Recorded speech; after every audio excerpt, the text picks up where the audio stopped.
11. And behold, it was very good.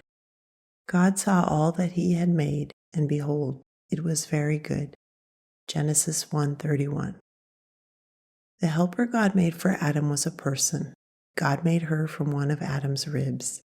She was like Adam, but she was also different from Adam. Adam was a man and she was a woman. Adam would name her Eve because she was the mother of all the living.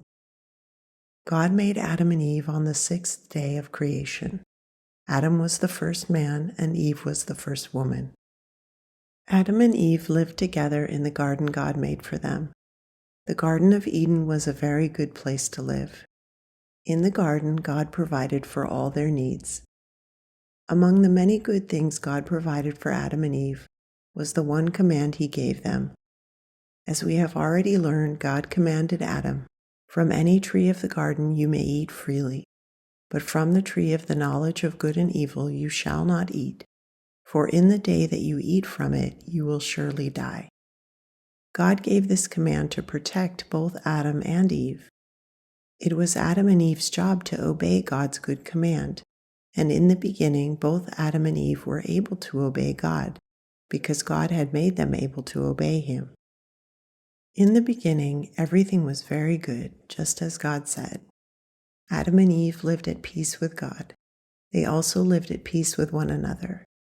In the beginning, there was no death in the world. Can you imagine a world like the one God made in the beginning?